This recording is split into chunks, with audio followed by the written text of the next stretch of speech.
भगवंतानी खरं रूप पाच असेल तर शेतात 11:15 वाजता नागर सोडते ते आई 12 वाजता नागर सोडते 11:15 तू वाजता जाय म्हणलं दर्शन घे बापाचं. मी म्हणलं त्याच्याशी जमणार नाही. ते पोरगा कॉलेजमध्ये जाणार होता. त्याने बापानं कधी ऊन दाखवली नाही. आज ते उन्हीत गेला, लाल भडक झाला. वावरात गेला त्याने बापाच ओळखू ये नाही, कारण की बापाचं खरं रूप वावरात दिसत असते. मग बापाचं रूप कसं दिसलं ते म्हणे येतं रोजदार दिसून राहिला म्हणे. त्याचा शेला फाटलेला होता, त्याच्यातून केस निघाले होते, बनेन फाटलेली होती, ते ओलीगत सामान झाली होती, धोतर फाटकं होतं, शिव टोंगळ्यापर्यंत आलं होतं. त्या ढेकलात ते हेट गाळत जाय. हे गेला जवळ तर त्याने बापच दिसला. बाप दिसल्यावर त्याच्या डोळ्याला पाणी आलं. कोणी असं नाही येतेच ना पाणी. डोळ्याला पाणी आलं. पाणी येण्याचे 2 कारण आहेत. पहिलं कारण त्याच्या बापाने त्याच्या पोराला जे डोळ्याला पाणी आलं, बाप नाही रडला, पोराच्या डोळ्याला पाणी आलं. पहिलं कारण की माझा वडील एवढ्या उन्हीत किती त्रास घेते, हे कारण आहे. अरे बाबा तुम्ही ओळखाल नाही, घरी तर प्रेतचे करून राहते.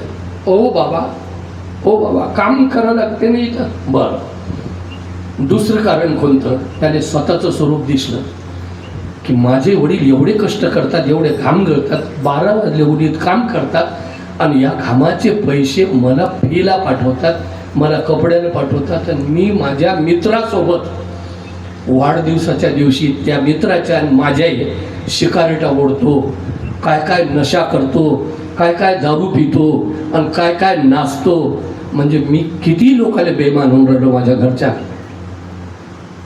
देव पाहिजे तुम्हाला नाही? देव भेटेच. आई रे बेमान दुनिया आई रे, किती मोठी बेमानकी मी करून आलो. याचा त्याने दुसरा पश्चाताप झाला. महाराजजी ते जर घरी पाया पडला असता तर त्याच्या अंगावर कपडे फ्रेशचे राहिले असते, दर्शन घेऊन मोकळा झाला असता, डोळ्यात पाणी नसतं आलं. हे खरं दर्शन त्याला शेतात झालं आणि मग त्याच्या डोळ्यातून धारा. पण बाप नाही रडला. बाप खूप पक्का असते. हां तू काहून रडतं रे? नाही तुमची किती येणे चालू आहे, काय आहे? नाही म्हणे, काही नाही म्हणे.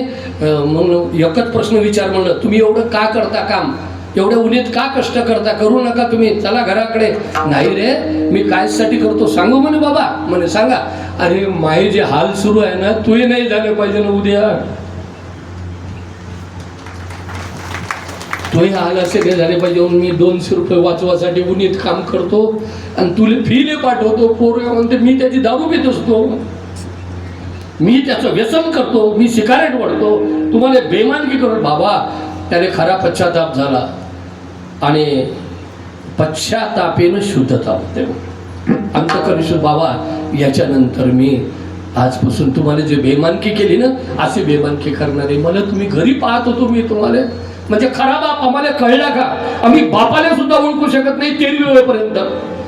म्हणून मी सांगत असतो या तरुणांना, तुम्ही शाळा शिका, काही करा, पण 1 वर्षातून एकदा तरी उन्हाळ्यात नाही, बाप ज्या दिवशी कामाला जाईल शेतात त्या दिवशी त्याचं दर्शन शेतात घ्या. त्या पोरानं जर वर्षातून 3 वेळा बापाचं दर्शन असं जर घेतलं तर मला तरी वाटते की त्याची दारू राहणार नाही, त्याची दारू सुटल्याशिवाय राहणार नाही, त्याचं व्यसन म्हणा, त्याच्या अंतःकरणाची शुद्धीकरण झाल्याशिवाय राहणार नाही. हे पावर त्यांच्या आई वडिलाच्या चरणात आहे. त्यावेळेस बापही रडला नाही, पण मी सांगितलं होतं त्याने की बापाच्या हातचा नागर तू घेतो. त्यानं बापाच्या हातचा नागर घेतला. बाबा तुम्ही थांबा. ते म्हणे काय करतो तू? अरे तू साहेब होय मोठा. मी साहेब कधी होईल आणि मोठा झाल्यावर माडी का बांधू, मग तू बंगलीत टांगतो. नाही बाबा, ना तुझा न भरोसा न माझा भरोसा, जग हे कुणाचे सांग भल्या मानस.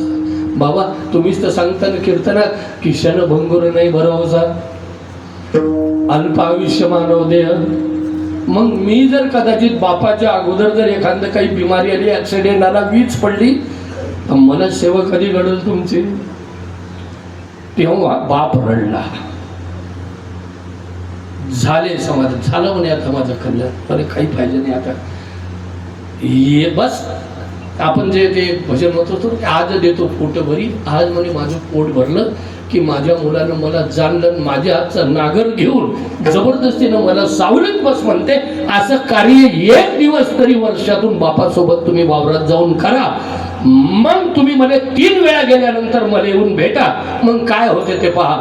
एवढं बोलतो आणि आजच्या कीर्तनाचा अभंगाचं शेवटचं